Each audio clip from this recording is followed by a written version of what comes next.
So you want to learn how to do your own Gel X nails, or you've already tried Gel X and it's just not working for you, your nails are popping off, this is the video for you. I'm going to show you all my favorite products that I like to use, as well as tips and tricks for retention. So the number one thing is prep. You need to make sure that you don't have excess cuticles on your nail plate, or you have excess skin on your nail plate, because that's going to cause lifting. So what I'm doing here is I have taken just a cuticle remover. This one I got from Walmart. It's from Sally Hansen, and I'm just removing my cuticle with a metal cuticle pusher and then taking away all the excess gunk. The next step is to rough up your nails, because gel does not stick to a smooth surface. And if you're just starting out, you can get a Efile off of Amazon for $20-$25. I've seen them go that cheap. The one that I have right now is a Chiara Sky Efile, which I really like. This is a bit that I'm applying into the nail file, and this is what you're going to use to roughen up your nail. You don't want to use anything that has those grooves in it, because that's going to cause a lot of damage to your nail. You want to use something that's like a diamond bit that has a very light grit to it. We're just taking away the natural shine. We're not trying to eat away at our nail plate. So here I've switched to a different bit. It's specifically a cuticle bit. This is to help open up that cuticle, just to make sure that it's detached a little bit from my natural plate, because I'm going to go ahead and use cuticle nippers to nip the excess dried skin. And so this bit is really nice because it helps lift that cuticle off of my nail plate, just so I can get in there pretty easily with my nippers. And as you can see here, all the dead cuticle has been lifted off of my nail, and I'm going to go ahead and cut that white area that you're seeing. If you are new to doing your nails, I understand the hesitancy in wanting to cut your cuticle, just because cuticle nippers are pretty sharp and you don't want to nick yourself.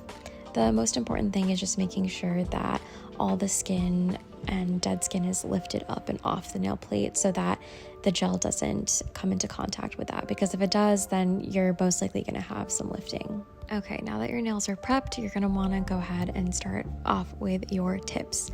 And my favorite tips right now are the Opera Gel X tips. I really like them because they come in many sizes. There's 600 of them for the price of like around $26. And the cuticle area is super thin. Like, I love how thin the cuticle area is. They also come in a million different shapes and sizes. This one's natural and extra short. People with flatter nail beds most likely go for the natural shape, and people with a C-curve, which is a more pronounced curved nail bed, tend to go for the sculpted tips, which Opera also offers those as well. If you're just starting out, I would go ahead and just get one size and one shape. So get like something like a short almond or a short coffin just to start out, and then you can always add more to your collection. Another brand I used to use a lot were the Gel Lips by Kokoist, and the Gel Lip tips have a already pre-etched underside surface, whereas the Gel X tips, you have to go in and manually etch that area either chemically or with a nail file, which I will show all of that process later. Again, I personally prefer the new Opera tips since they made their cuticle thinner, and I think they are thinner than the Gel Lip tips now.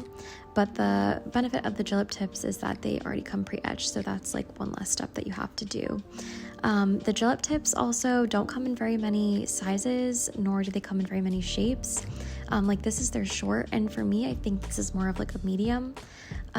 So that's kind of another downside of the Gel Lip tips, and they're also more expensive for less tips.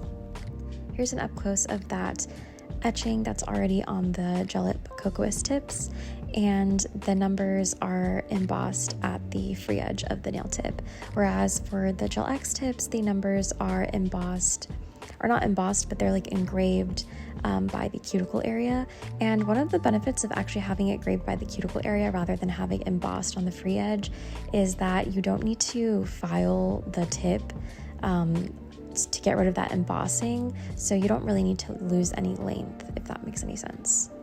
Next is how to size your tips. This is the second tip in how to make sure that your nails will not pop off. If you have improper sizing, your nails will definitely pop off. If it's too tight, it's gonna fall off. And if it's too big, you're gonna have gel that's spilling everywhere and it's also gonna fall off.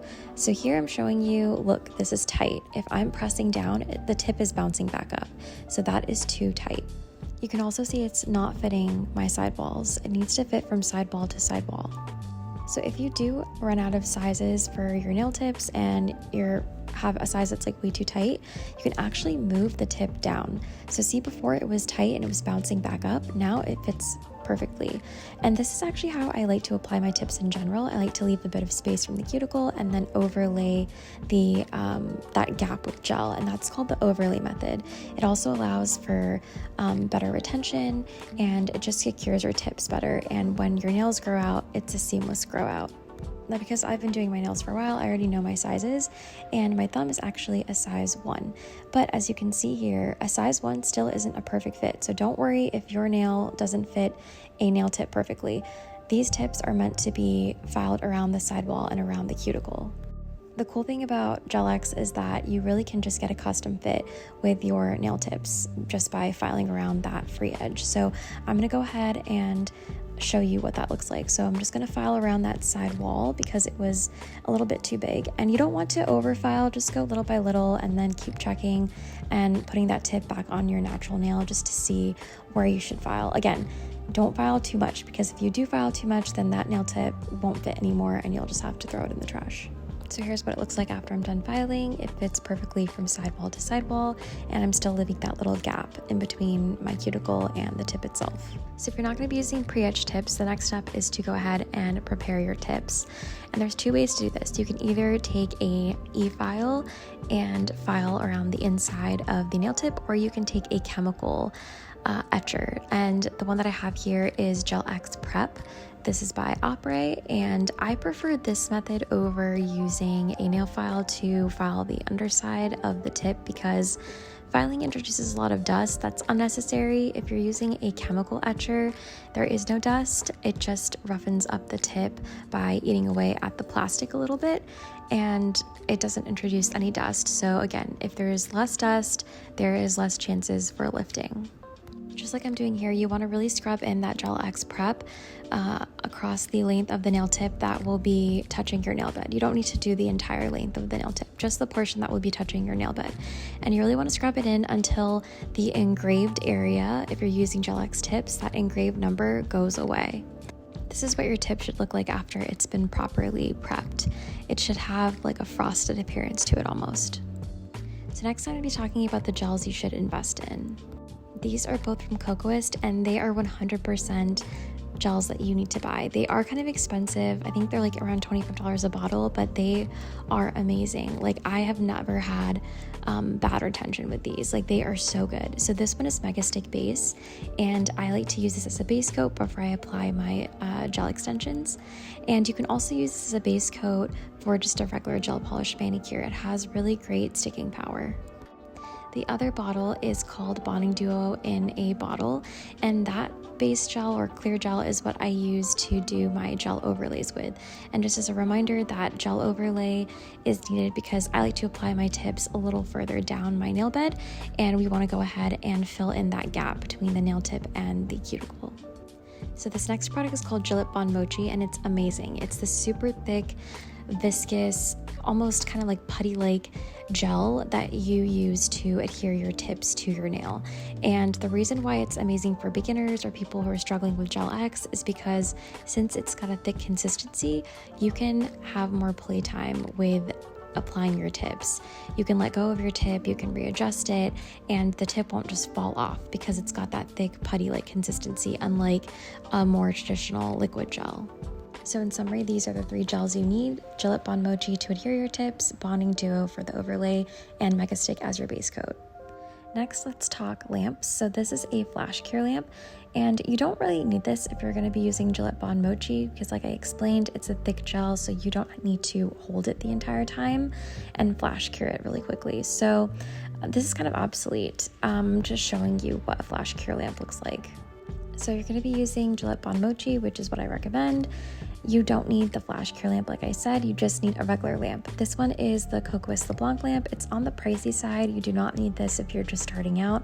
I would just go on Amazon and look up any sort of LED lamp that can cure gel, and that's what you're going to use to cure the gel that you're using to adhere your tips with.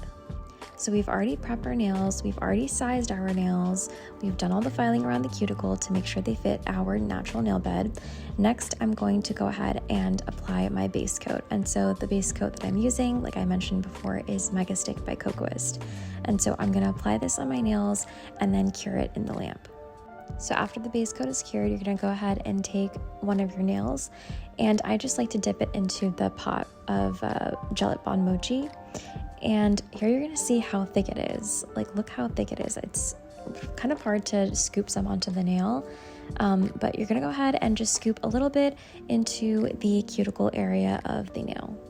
So I'm going to go ahead and swipe some of that Gillette Bond gel down half of my nail. And the reason I'm doing that is because gel sticks to gel really well. So that way when I go ahead and fully press down my tip onto my nail, the gel will just flow really easy over my nail bed, as opposed to if I didn't have any slip layer. So I'm going to go back in and add a little bit more of that gel. So you want to go ahead and press your nail down at a 45-degree angle, remembering to leave a little bit of space so that we can go ahead and use that overlay method. So again, I'm going to go ahead and press down, and hopefully you can see a little bit on camera how the gel, the extra gel that I added into the tip, is able to float a little bit nicer over my nail bed because I did put in that slip layer. Now I'm just adjusting and making sure there's no air bubbles and making sure the nail isn't crooked. And this is why this type of gel is really great for beginners. I can let go of the tip, I can see if I have applied it straight, and there's a lot of wiggle room. I can readjust the tip. It's super great. There's also less chance of air bubbles. So just all around, it just really helps with perfect application. So if you did get any gel that seeped out of the tip and is on your sidewalls, you definitely want to go ahead with a cuticle stick and remove any of that before you go ahead and cure, because if it does cure to your skin, the tip will lift. So let's go ahead and do another tip together. So again, you're going to go ahead and scoop some of that gel into the cuticle area of the tip. Then we're going to take some of that gel and swipe it down halfway on our nail bed so that we can get a slip layer. After adding that slip layer, you want to go back in with the mochi gel and add some more to the cuticle area of your tip. Then you're going to go in at a 45-degree angle and again leave a little bit of space and press down so that the gel can flow over the nail bed. After pressing down on the nail, you want to go ahead and inspect it from all angles just to make sure that the tip is applied straight and not crooked. You can go ahead and adjust the tip if you do need to, and then you also want to go ahead again and take off the excess gel if there's any that's seeped out into the cuticle area. You can also go ahead and clean up the nail with any isopropyl alcohol on a lint-free wipe, and then also you want to go ahead and fully cure these nails in your lamp for 60 seconds. So here's what the nails look like after I'm done applying and curing them in the lamp. Now you want to go ahead and do any shaping that you need. If you want your nails to be shorter, you can go ahead and do that. I like my almonds a little bit more rounded out, so that's what I'm doing here. The next thing I like to do is I like to take some acetone on a brush, and I like to go ahead and melt that cuticle area. This is going to help when we do our overlay as well, and it just helps to make the nail look really seamless and have like a really nice apex. This is essentially just helping to blend that tip into your natural nail. Before we can go ahead and add any gel on top of the nails, we have to make sure that we buff off that shine, because like I said before, gel only sticks to rough surfaces, not smooth ones. Here's what they should look like once you buff them out. Now I'm going to use Bonding Duo to do the gel overlay so we can fill in that gap there.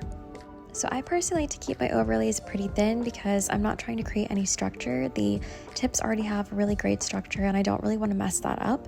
All I'm trying to do is just apply most of the product in between that gap so we can fill it in. And then I like to thin it down when I go down the rest of the nail because like I said, I don't want to ruin the shape. I just want to fill in that gap.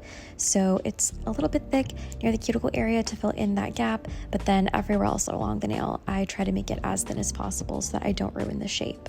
To make sure that my shape is fine, I like to use that line of light. I don't know if you were seeing that light that's reflecting on the gel. You just want to make sure that it is a straight line. There's no lumps or bumps when you are moving your nail in the light. I also like to let gravity be my friend and do the work, so I just flip my nail upside down, and again, that's going to help the gel pool into the center of the nail and make sure that I have a really nice apex, and again, that line of light is really nice and no bumps. I like to do only one nail at a time so that the gel doesn't move and so that it doesn't overflow on my cuticle, and again, that would cause more lifting. And that's pretty much how I like to do my Gel-X. These are the tools that I like to use, my favorite supplies, the ones that I really recommend investing in so that you have a easier time with retention and just an easier time in general. I honestly think certain products really do make or break the experience, and so those Kokoist ones are ones I truly recommend, and this just gives you a really great base for gel polish, and then on top of that, any art that you desire. So hopefully this helped. Hopefully this makes your Gel-X experience a little bit easier, and if you have any questions, please feel free to ask them in the comments below. Give this video a like and a thumbs up if it helped you, and I'll see you in the next one.